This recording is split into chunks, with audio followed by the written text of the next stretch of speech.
ملک یمن کا ایک بادشاہ تھا، طبع اول حمیری، بڑا جاہو جلال والا بادشاہ تھا۔ اپنی سلطنت کی سیر کے لیے نکلا، 12,000 علماء اور حکماء اس کے لشکر میں شامل تھے، 1,32,000 سوار، 1,13,000 پیدل پیادے، اتنا عظیم الشان لشکر لے کر دنیا کے سلطنت کے دورے پہ نکلا۔ جہاں پر جاتا وہاں پر لوگ اس کا عظیم الشان لشکر دیکھنے کے لیے آتے، اس کا نظارہ کرتے کہ کیا عظیم الشان لشکر ہے۔ نبی پاک صلی اللہ علیہ وسلم کی ولادت سے 1,000 سال پہلے کی بات ہے، ابھی نبی پاک صلی اللہ علیہ وسلم اس دنیا میں نہیں آئے، 1,000 سال پہلے طبع اول حمیری یمن کا بادشاہ، شاہ یمن، دنیا کا دورہ کرتے کرتے مکہ معظمہ پہنچا۔ جب مکہ معظمہ میں آیا تو اس نے دیکھا کہ دنیا میں جہاں بھی جاتا تھا تو وہاں پر لوگوں کا ہجوم استقبال کے لیے آتا تھا، نعرے لگتے تھے بادشاہ کے، بادشاہ سلامت کے، پھولوں کی بارش ہوتی تھی بادشاہ سلامت کے لشکر پر۔ لیکن جب مکے میں داخل ہوا تو دیکھا کوئی استقبال نہیں، کوئی شخص دیکھنے نہیں آیا، کسی نے توجہ ہی نہیں دی۔ بادشاہ کو، شاہ یمن اتنا بڑا بادشاہ، اس کو بڑا برا لگا، دل میں ایک بڑی عجیب سی بات ہوئی کہ یعنی کہ کسی طرف سے کوئی استقبال بھی نہیں ہوا، کوئی آیا بھی نہیں۔ اس نے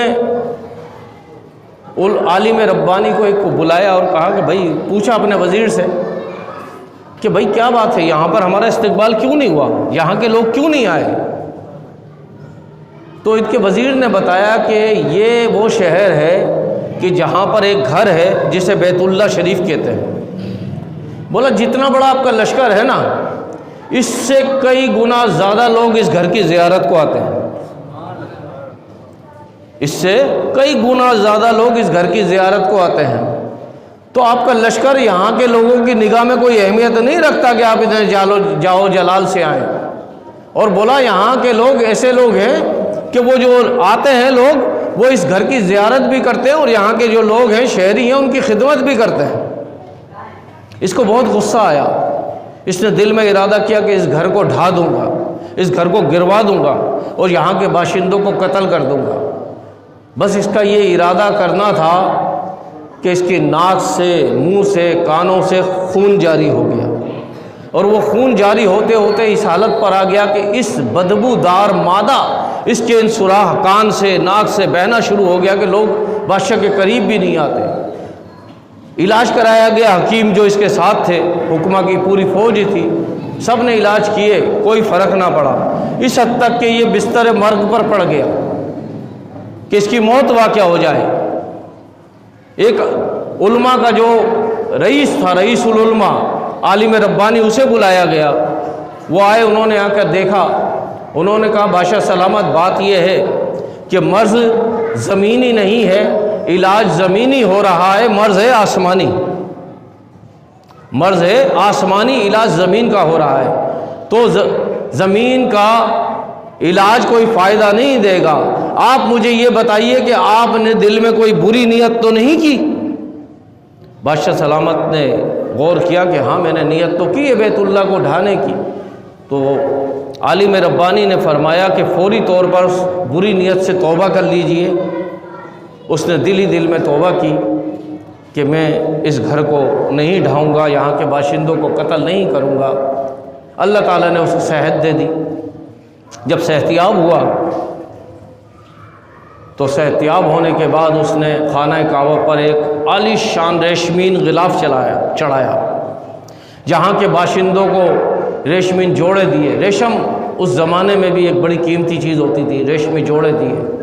اور انہیں 7 اشرفیاں انعامات میں دی۔ آگے نکل گیا، مدینہ منورہ پہنچ گیا۔ جب مدینہ منورہ پہنچا تو مدینہ منورہ کی حدود میں جیسے ہی یہ لشکر داخل ہوا تو جو 12,000 علماء کے اس کے ساتھ موجود تھے، ان میں جو بڑے بڑے علماء تھے، انہوں نے مدینہ منورہ کی مٹی کی خوشبو سونگھی اور یہاں کے حالات کو دیکھا، وہاں کی فضاؤں کو دیکھا، معاملات کو دیکھا، اور جو انہوں نے کتابوں میں پڑھا تھا کہ اللہ کا ایک نبی آئے گا اور وہ اس مقام پر ہجرت کرے گا، تو ہجرت کے مقام کی ساری نشانیاں انہیں وہاں پر مل گئیں۔ تو انہوں نے، علماء نے بادشاہ سلامت کو کہا، بادشاہ سلامت، بات یہ ہے کہ ہم نے جو کچھ پڑھا ہے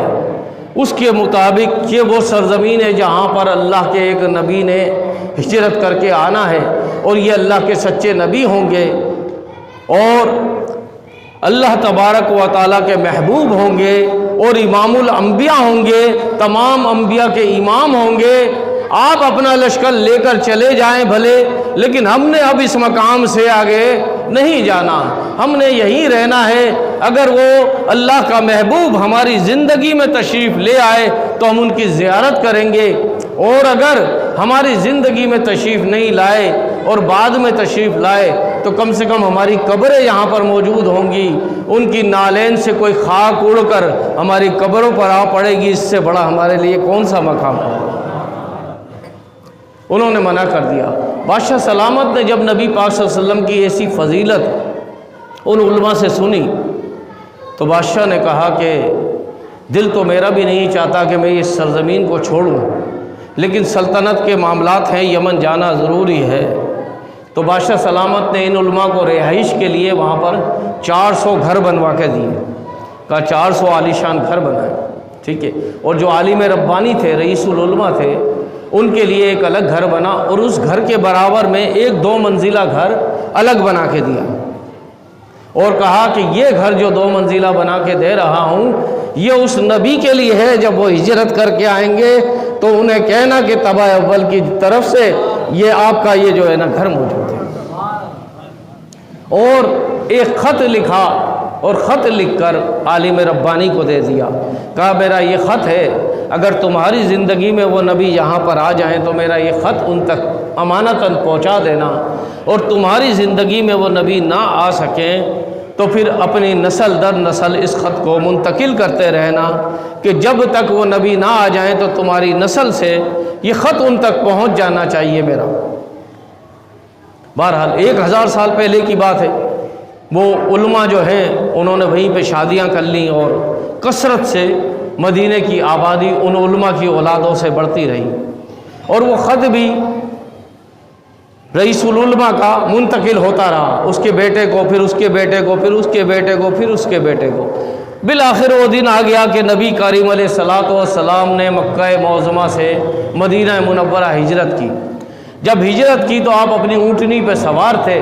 آپ صلی اللہ علیہ وسلم کا مدینے والے شاندار استقبال کر رہے تھے، گلیوں میں چھتوں پر بچے چڑھے ہوئے تھے اور نعتیں پڑھتے تھے، آقا دو عالم صلی اللہ علیہ وسلم کا استقبال ہو رہا تھا، اور ہر شخص کی یہ خواہش تھی کہ آقا دو عالم صلی اللہ علیہ وسلم ہمارے گھر میں تشریف فرما ہوں، ہمارے گھر میں رہے، ہمارے گھر میں رکیں۔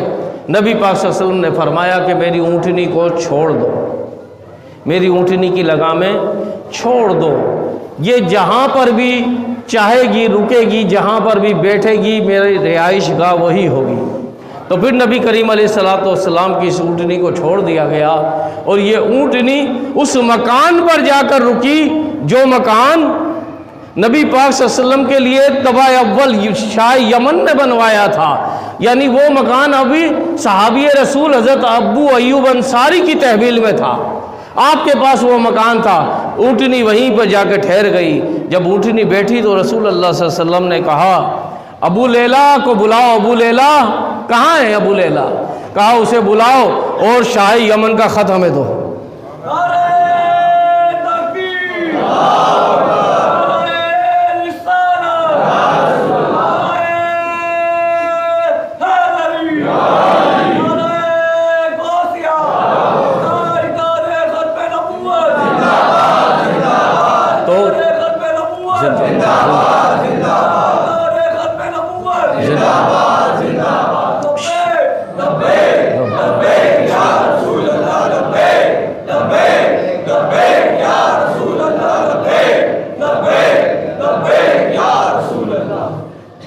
تو آقا دو عالم صلی اللہ علیہ وسلم کی اونٹنی سیدنا ابو ایوب انصاری